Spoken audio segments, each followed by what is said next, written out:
তরুণদেরকে কোরআনের শিক্ষায় শিক্ষিত করা, ইসলাম ধর্মের শিক্ষায় শিক্ষিত করা, সমাজে নৈতিকতা, ঐক্য এবং আধ্যাত্মিক পরিবেশ তৈরিতে গুরুত্বপূর্ণ ভূমিকা রাখার জন্য এই ধরনের সম্মেলন এবং এই ধরনের কর্মসূচি সারা দেশ জুড়ে নেওয়া প্রয়োজন। আপনারা নিয়মিত এই ধরনের কর্মসূচি পালন করেন, এই জন্য আপনাদেরকে ধন্যবাদ জানাই। বিজলি কেবলসের স্কিন কোটেড ইনসুলেশন আগুন প্রতিরোধী। বিজলি কেবলস, নিরাপদ আজীবন।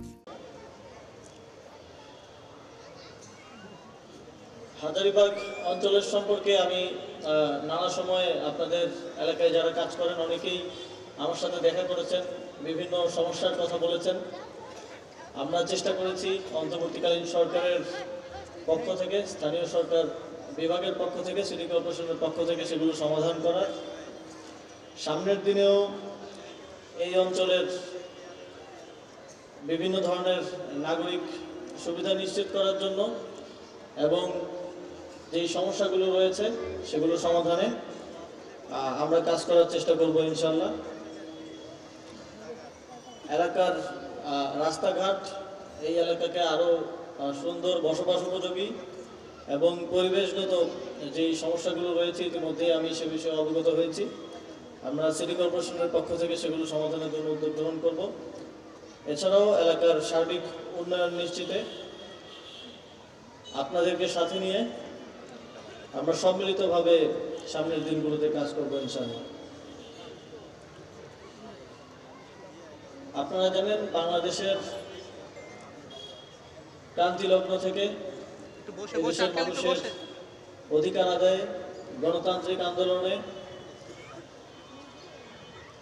আলেম সমাজের অবদান অনস্বীকার্য। অন্তর্বর্তীকালীন সরকার দায়িত্ব গ্রহণ করার পর আপনাদের সেই অবদান এবং ত্যাগকে মূল্যায়ন করার জন্য আপনারা জানেন স্থানীয় সরকার বিভাগের পক্ষ থেকে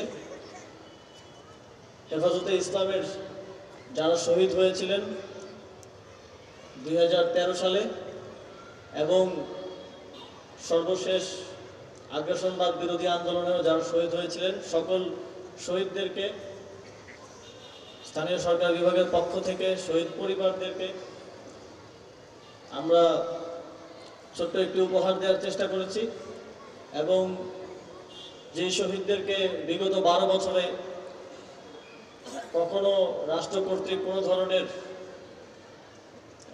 অ্যাকনলেজমেন্ট দেওয়া হয়নি, তাদেরকে সেই স্বীকৃতিটা দেওয়ার আমরা চেষ্টা করেছি। এবং সামনের দিনগুলোতে আমরা মনে করি আলেম সমাজকে পেছনে রেখে, আলেম সমাজকে অবজ্ঞা করে বাংলাদেশ এগিয়ে যেতে পারে না এবং ভবিষ্যতে আমাদের যে কোনো ধরনের উদ্যোগে আমরা অবশ্যই আলেম সমাজকে সাথে নিয়ে এগিয়ে যেতে চাই।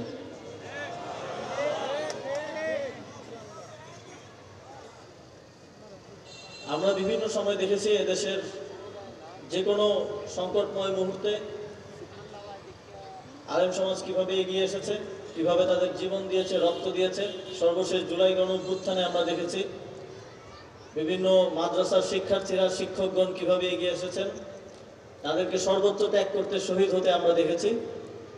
আগামীর বাংলাদেশে তাদেরকে সাথে নিয়ে তাদের যারা উত্তরসূরি আছেন, তাদের পথে যারা চলছেন তাদেরকে সাথে নিয়ে আমরা সামনের দিকে এগিয়ে যেতে চাই। আজকের এই অনুষ্ঠানে যারা দস্তারবন্দি হতে যাচ্ছেন তাদের উত্তরোত্তর সাফল্য কামনা করছি।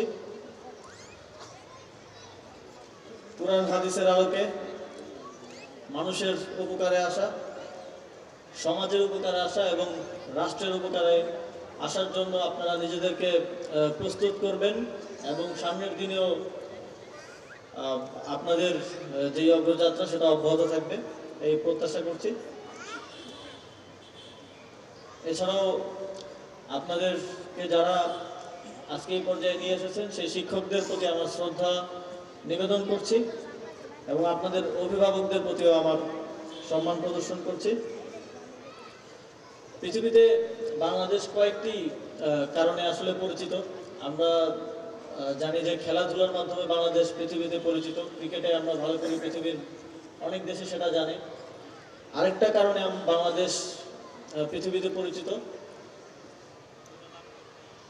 আন্তর্জাতিক কেরাত সম্মেলনগুলোতে, আন্তর্জাতিক কেরাত প্রতিযোগিতাগুলোতে বাংলাদেশের যে কারীদের যে অর্জন, সেটার কারণে বাংলাদেশ ইসলামী বিশ্বে সম্মানিত এবং পরিচিত।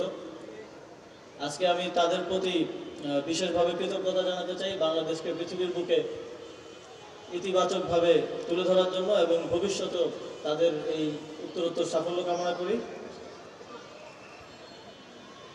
সর্বশেষ আজকের অনুষ্ঠানের আয়োজক, অতিথি, কারিগণ, শিক্ষক, ছাত্র, অভিভাবক এবং আপনারা যারা উপস্থিত হয়েছেন সকলকে আবারও ধন্যবাদ জানাই